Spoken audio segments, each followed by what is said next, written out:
Manny, fair to say, a frustrating start to your Charlton career, but in the last couple of weeks you've been back out on the pitch and back in action. You must be so pleased to be wearing the Charlton shirt for the first couple of times.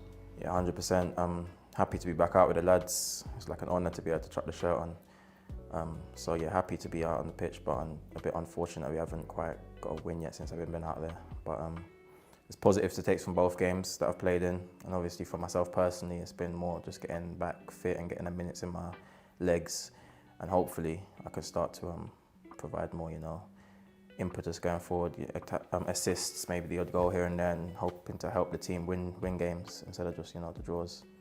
And how would you put the last sort of 2 or 3 months into words? Because it's obviously massively frustrating for any player to get injured at any time, let alone in pre-season, but when you're a new player as well, just how tough was that for you? Yeah, especially at the start when, the first finding out how long I'd be out for was a shock to the system, because I honestly didn't think it would be that amount of weeks. But then realising very quickly that I'd be able to cut that down with some positive thinking and hard work, and being able to do that, it was like there was always a silver lining. So got them weeks right down, and yeah, just buzzing to be back out there now. Like I said, the medical staff here were a bit more worried than I was.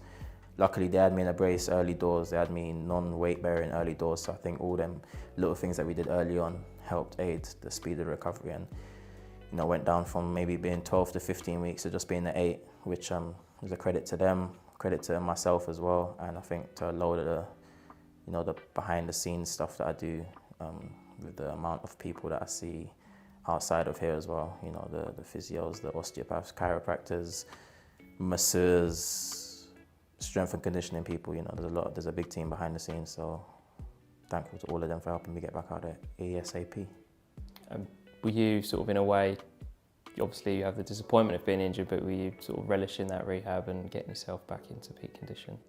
It would be silly to say that I enjoyed the rehab, but I knew that positivity was the only thing that was going to help me get back ASAP. I'd put in so much in the off season to come back above the level, and then obviously at the start I kind of thought that was all for nothing, but then I was concentrated on getting back to not just match fit, but match fit and beyond, to excel, because it's all good being on the pitch, but I'm not just trying to be on the pitch, I'm trying to be on the pitch and be better than my left wing or my left back, whatever it might be that I'm coming up against. So to do that I had to work hard, and I did, and I think it's paid off. I feel sharp out there. So you got that debut obviously at Fleetwood, came on at 1-0 down after a disappointing first half from the team, I think it's fair to say. Got back in the game at 1-0, hit the inside of the post. How pleasing was it for you just to be out?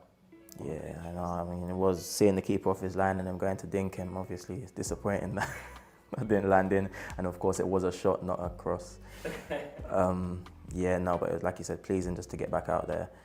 Good to get 45 minutes in the legs, and I think that stood me in good stead for the Barnsley game in terms of minutes. Unfortunately, it didn't quite go the way we wanted, but there's been positives. And obviously we'll take them positives, of course, but I think it's also important to understand where we need to improve, and like I think it's been said by the gaffer and by ourselves in the change room, it's no secret that between the boxes we're doing very well, but it's just, in the boxes, both sides of it at the minute, that something needs to click. As soon as those things click, which they will, because we're putting a lot of time in on the training pitch, then I'm sure we'll come good. And Oxford to come on Saturday, they're a couple of places below us at the moment, a side a bit like us who are probably expected to be higher up than what they are at the moment. What are we expecting from them? We're expecting a tough game. We know how much a good side they are, with a young manager who plays attractive style of football. So I mean, it's very similar to us in a way. And like you say, they expect to be much higher up the league, so they'll be having something to come and fight for, but of course be doing everything we can to ensure that our style of play counteracts theirs and we can get the 3 points. And just lastly, your 2 appearances so far have come away from home. How much are you looking forward to getting out at the Valley and tasting the atmosphere? Yeah, obviously I've seen the fans and the atmosphere from behind the scenes, and been up there with them actually watching the games over the past couple of months, but of course I'm excited to finally be able to pull the shirt on and finally pull a red shirt on and get out there in front of the covered end, and hopefully give them something to scream and shout about, and keep the 3 points at the Valley.